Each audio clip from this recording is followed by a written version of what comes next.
Bonsoir Henri. Bonsoir Emmanuel. Les députés voteront dimanche et ce vote sera déterminant sur le sort de la présidente brésilienne, même si le dernier mot reviendra ensuite au Sénat. Ses adversaires de droite sont résolus à obtenir sa tête, tandis que ses principaux alliés viennent de l'abandonner en rase campagne en quittant le gouvernement. Bref, Henri, on peut dire que jamais la situation de Dilma Rousseff n'a paru aussi fragile. Effectivement, Dilma Rousseff a sans doute commis des erreurs, peut-être même des fautes, et à son niveau, à son poste, il est évident qu'elle a sa part de responsabilité dans ce qui lui arrive.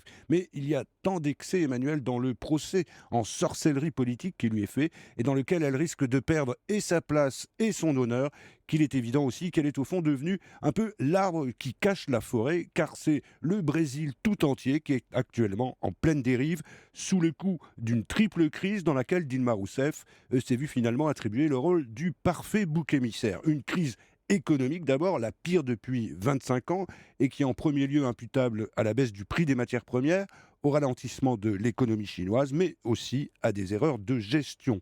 Une crise politique aussi, qui montre les limites d'un système perverti par les marchandages électoraux, les prébendes et les récompenses des élus.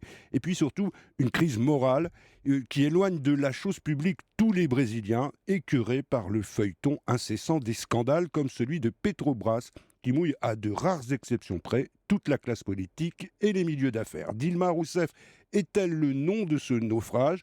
En partie, assurément. Mais 31 ans après la fin de la dictature militaire, c'est l'ensemble de la démocratie brésilienne qu'il faudrait réviser de toute urgence. Alors il y a tout de même des faits graves qui lui sont reprochés. De quoi l'accuse-t-on précisément ? On lui reproche d'avoir maquillé les comptes publics en 2014, l'année de sa réélection, et aussi l'année suivante. Elle aurait procédé à ce qu'on appelle un pédalage budgétaire, une manœuvre destinée à reporter les dépenses d'une année sur l'autre par le biais d'emprunts publics. Et c'est en effet assez grave, même s'il faut souligner qu'elle n'a jamais été accusée jusqu'ici d'avoir agi à des fins d'enrichissement personnel. D'ailleurs, au contraire de nombre de ses accusateurs, puisque sur 513 députés brésiliens, 300 sont actuellement sous le coup de poursuites pour corruption, selon l'organisation Transparency International. 300 députés sur 513. Et dans quel but aurait-elle trafiqué les comptes ? Ça reste encore à prouver, mais il semble que dans un contexte de crise qui a vidé les caisses de l'État, elle aurait tout fait pour que l'administration puisse continuer de verser toutes sortes de subventions publiques, notamment aux Brésiliens les plus pauvres, c'est-à-dire à ceux qui constituent la base, le socle électoral de son parti, le Parti des travailleurs. C'est en cela que toute cette affaire est aussi éminemment politique. On le disait, Henri, trois partis de la coalition au pouvoir viennent de claquer la porte.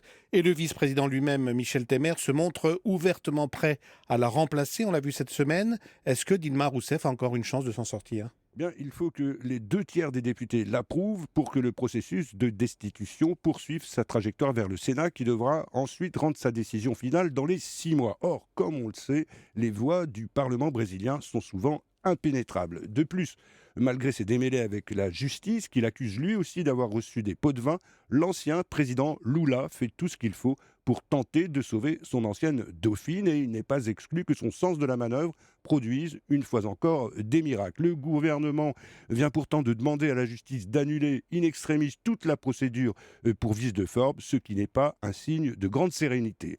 La présidente bat des records d'impopularité et même si elle s'en sortait, au fond, rien ne dit qu'elle serait ensuite capable de retrouver de la crédibilité et qu'elle serait capable de gouverner. Si bien qu'à 3 mois des Jeux Olympiques, le Brésil risque de se retrouver dans une situation très complexe, qu'il soit avec ou sans Dilma Rousseff. Voilà, merci Henri Guirchoun et vote capital donc à surveiller au Parlement de Brasilia dimanche prochain.